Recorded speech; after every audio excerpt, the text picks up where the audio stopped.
guys won't get your first real taste of playing several shows in a row together till this April, right? Yeah, till April. We're going to do one show in March, some festival in Hamburg. So we're playing with Obituary. Yeah, I'll be doing 2 gigs that night. Hey, it's going to be cool to get to that point where we're going to, because I've seen it with Obituary. When we tour and we do 30, 40 shows, I mean, the band just grows up so much and turns into some, kind of other entity than what you already are. And it just all gels so much better. And I kind of feel we have that with Gorgoroth. The lineup we have now when we play live, I mean, we just gel. We could just walk in a room and just bang it out, and it sounds so amazingly killer. And to have us on tour and constantly playing those songs every night, and I can only imagine what we're going to be like after a while. What are the band's plans for 2010? I know you've got a few shows planned in April and everything, but do you see yourselves making it stateside at some point to support the new record? We definitely want to, for sure. There's some issues that we've heard. We're not sure exactly what is going on, but just to get Furness into the United States because he's got criminal records in Norway. I mean, we've had some attorneys say this is not a problem at all. Some of the attorneys tell us it could be a big problem. He's not even going to be able to get in. But we're working on it, and we've got some people working on it now. So what I've been told from the people we're working with, that it's definitely going to happen. It's just a lot of red tape, a lot of transferring, court documents and whatnot from Norwegian into English. But when everything finally gets done and said with, that's a big goal of ours, is to come to America, because it's definitely a place that Gorgoroth's never been to. They've just done, I think, one show here in 1992 or 1993 or something like that. So it's been a long time.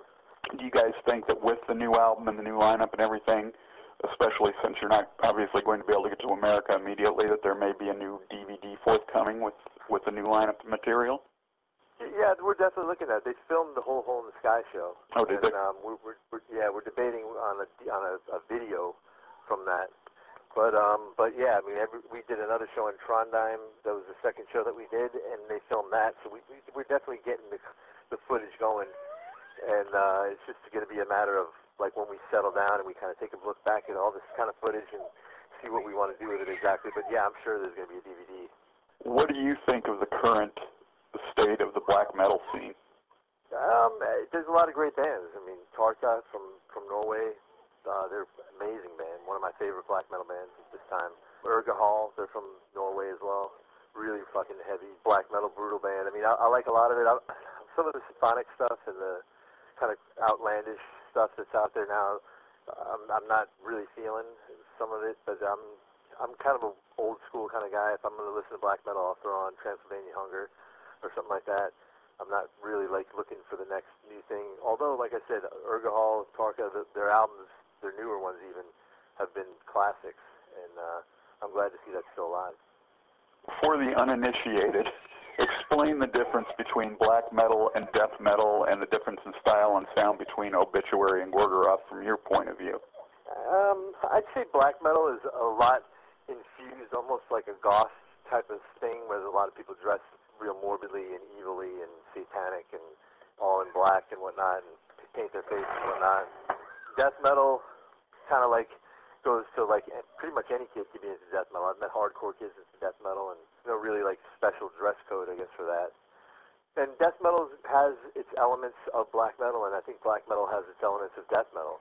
If you've heard Soulside Journey by Dark Throne, it's definitely a death metal record. So I mean, there are a lot of similarities to the two. I think maybe the main thing that separates it is the Satanism and the evilness.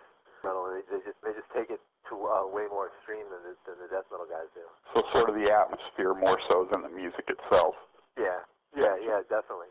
Because I hear a lot of death metal and black metal. Some of the Mayhem albums, I hear death metal kind of vibe to it, and I've even read interviews where they're heavily influenced in death metal bands and whatnot. And I hear it in death metal too. I hear black metal tones and whatnot here, and different super fast parts and whatnot.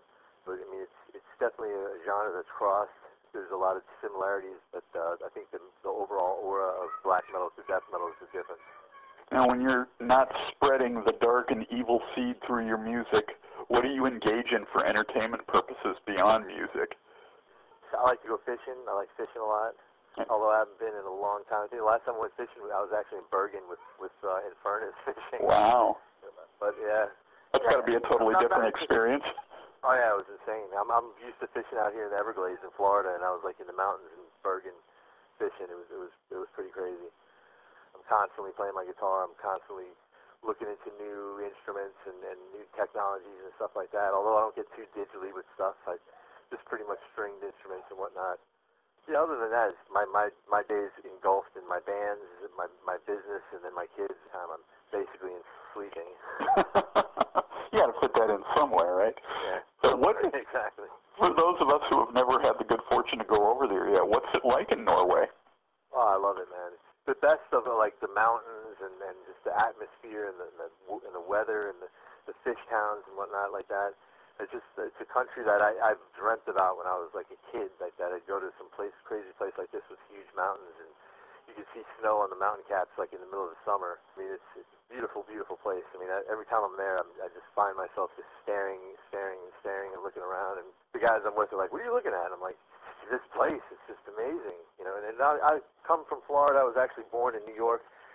I've been living in Florida since I was like 19 years old, or actually 17 years old. It's all flat here, you know. Everything there's no scenery. I mean, the Everglades are cool and all the other different things that you can get in Florida, Disney World, and all that kind of stuff. But the whole atmosphere of it, there's no weather change. It's always hot. Seasons here. I mean, I'm in the middle of winter right now, and I'm wearing a T-shirt and sweatpants. But yeah, it's a beautiful country. I mean, I love it. The people are really nice there, and I could easily live there. Tell me what's going on with Obituary these days. What are you guys planning on doing in 2010?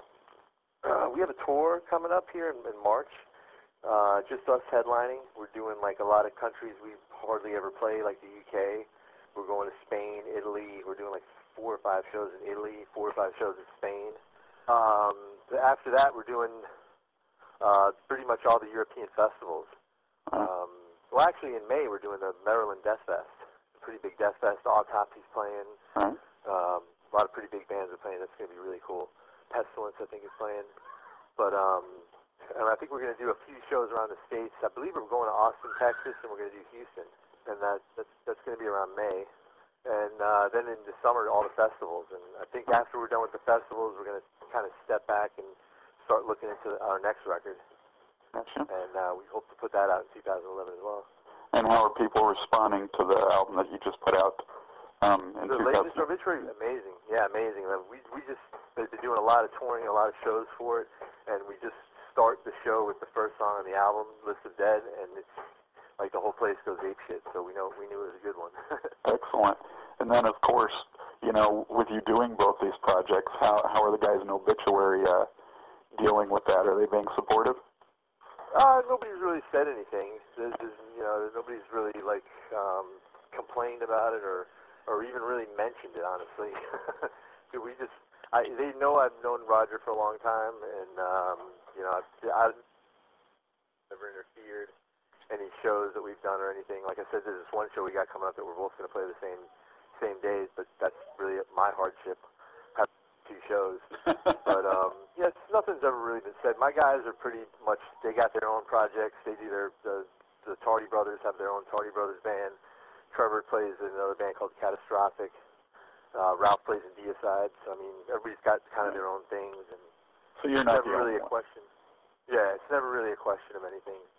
You know, if Ralph's got shows with Deicide and he's overlapping them with Obituary, then we may have problems. But it hasn't come to that point, and I don't think it will, because both bands are pretty professional and we schedule things out, you know, plenty of time before anything's going to get involved or complicated. So do you have any parting words for the Metalholic readers? Yeah, buy the new Gorgoroth record. It's amazing. I want everybody to hear it, and definitely be looking out for us to come to the United States before the end of this year. Well, I want to thank you for taking the time. I know it's been a long day of interviews for you. I appreciate it, man. Take care, Frank, and we'll see you soon then. All right, man.